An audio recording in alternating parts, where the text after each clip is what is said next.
This marks the end of a long and painful chapter for the people of Libya. The world is a better place with Gaddafi gone. Karibu kwenye Maktaba Media. Mimi ni Lambert. Na leo ni kuhusu kiongozi aliyependwa, kuchukiwa, kuuawa, na hata kivuli chake, vinasaba vyake, na kila aliyejihusisha naye anawindwa na kumalizwa. Huyu ni Muammar Muhammad Abu Minyar al-Gaddafi, aliyezaliwa mwaka 1942. Alikuwa ni kiongozi wa kijeshi wa Libya, mwana mapinduzi, mwanasiasa na mwanatheolojia wa siasa aliyeiongoza Libya tangu mwaka 1969 mpaka mwaka 2011. Gaddafi amekuwa akijitamba kwamba yeye amhofii mtu yeyote na wala haogopi kikundi chochote. No, I'm not a friend. I'm not afraid. Sorry. I'm not a friend of this action. Doesn't matter. Hayo yalikuwa ni maneno ya kiongozi wa Afrika anayeitikisa dunia. Lakini leo hata kivuli cha mwisho cha utawala wake kinapotezwa. Februari mwaka 2026, jina la Gaddafi likarudi tena kwenye vyombo vya habari vya kimataifa. Na sasa hivi si Muammar Gaddafi mwenyewe, bali ni mwanae Saif al-Islam ambaye aliuawa, na ikiashiria mwisho wa ukurasa wa wale wanaomchukia Muammar Gaddafi. Ikumbuke kwamba tukio la kuuawa kwa Muammar Gaddafi lilitanguliwa na matukio mengine mengi, ikiwemo kuuawa kwa watoto wake wapendwa. Mapinduzi hayo ya mwaka 2011 hayakuwa na huruma. Wa kwanza kuonja machungu ya kifo alikuwa ni Saif al-Arab, mtoto wa mwisho wa Gaddafi. The house of Mr. Saif al-Arab Muammar al-Gaddafi, who is the youngest of the leader's children, was attacked tonight with full power. The leader with his wife was there. Akiwa na miaka 29 tu, maisha yake yalizimwa kwa bomu la NATO akiwa nyumbani kwake Tripoli. Hakuwa mwanasiasa, yeye alikuwa ni kijana tu aliyependa masomo yake na alikuwa akisoma Ujerumani, lakini jina la baba yake lilimgharimu maisha yake. Mwingine ni Khamis Gaddafi. Huyu yeye vita vilikuwa ni maisha yake. Alijulikana kama kamanda wa kijeshi mwenye nidhamu ya chuma na mwenye kumpenda baba yake, na wakati wote alisema yupo tayari kumlinda, kumpigania na kuhakikisha hakuna atakayemgusa.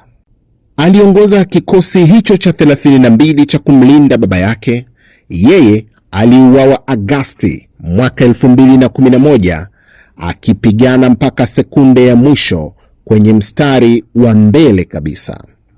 Hiyo ilikuwa ni miezi miwili tu kabla ya kifo cha baba yake. Mutassim Gaddafi, huyu alikuwa ni mshauri wa usalama wa taifa.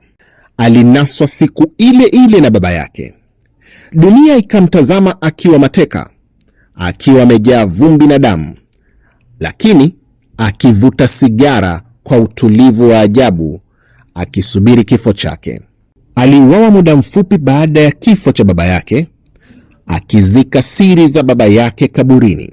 Na wengi wanasema huyu mpango ulikuwa si kumuua, bali kupata taarifa nyingi kuhusu baba yake. Lakini kiburi na msimamo wake ukamponza. Sasa nini kilimtokea Aisha Gaddafi na Muhammad? Wakati Tripoli ikianguka, Aisha Gaddafi, binti pekee wa kibiolojia, yeye alikimbilia Algeria. So you see him every day? شوفي فيه كل يوم دكتورة. ولدرجة أني أنا وزوجي وأولادي كنا في إجازة. Alikuwa zaidi ya binti. Alikuwa mwanasheria shupavu aliyeitwa Claudia Schiffer wa Afrika Kaskazini. Alivuka mpaka akiwa mjamzito, mjane na mama aliyefiliwa na watoto wawili vitani. Hasira zake za uhamishoni zilikuwa kubwa sana. Wakati mwingine alikuwa akipambana na msongo wa mawazo. Jazba hizo zilimfanya kuchoma moto maktaba ya nyumba ya serikali nchini Algeria, akidai wamemsaliti baba yake. Jambo hilo baadaye likamfanya yeye na kaka yake Muhammad na mtoto wa kwanza aliyekuwa akiongoza kamati ya Olimpiki kupata hifadhi nchini Oman. Sharti walilopewa ni kuto kufanya siasa wakiwa Oman. Mpaka sasa wanaishi huko katika kifungo cha dhahabu. Wana kila kitu, lakini hawawezi kurudi nyumbani. Muhammad amechagua ukimya kabisa, akijificha dhidi ya dunia inayomchukia na akiishi maisha ya kutojihusisha na mitandao wala kuonekana. Lakini kwa upande wa Hanbal na mke wake Alain, maisha yao ni kama hadithi hivi ya kusisimua. Hanbal alijulikana kwa kashfa za anasa na vurugu, lakini akatekwa nyara nchini Syria mwaka 2015 kisha akapelekwa Lebanon. Hanbal ananyauka kwenye gereza la Beirut na wa Lebanon wanamshikilia kwa kosa ambalo alikuwa na miaka 2 tu wakati linatokea. Kosa lenyewe ni kupotea kwa Imam Musa al-Sadri mwaka 1978. Hanbal analipa kwa dhulma ya deni la baba yake ambalo yeye hata halimuhusu. Sasa ni kurudisha nyuma kuhusu kifo cha mtoto wa Gaddafi ambaye amemake headlines mwaka 2026 kwa mara nyingine, jina la baba yake likiwa kwenye vyombo vya habari. Huyu ni yule aliyemtaja mwanzo, Saif al-Islam, ambaye wengi walimuita upanga wa Uislamu.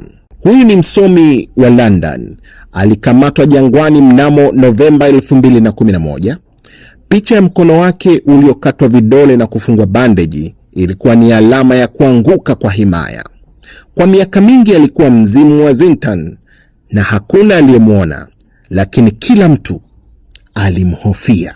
Mnamo mwaka 2021 akatokea ghafla akiwa na ndevu na mvi, akitaka kugombea urais ili kurejesha heshima ya baba yake na familia yake. Lakini historia haikuwa upande wake. Habari za kuuawa kwake Februari mwaka 2026 zimeweka nukta ya mwisho kwa nasaba ya Gaddafi kwenye utawala wa Libya. Hata Saad Gaddafi, mcheza mpira, sasa hivi anaishi Uturuki kama kivuli tu. Familia ya Gaddafi leo imesambaratika vipande vipande. Mke wake Safia yupo Cairo, watoto wake wengine wameuawa na wengine wapo gerezani, na hata ambao wapo uraiani, kila mmoja yupo kwenye eneo analojiona kwamba atakuwa salama. Historia ya familia ya Gaddafi ni kama fundisho kwa watawala wote wa dunia, kwamba nguvu na utajiri ni kama upepo. Watoto waliozaliwa kama wafalme wameishia kuwa watu wa kutapatapa, waliotengwa, na nyumba ya Gaddafi iliyojengwa kwa vyuma, nguvu, mamlaka na kujiamini kwa takribani miaka 42 imebaki magofu yaliyopulizwa na mchanga wa Sahara. Asante kwa kuichagua Maktaba Media, na mimi ni Lambert.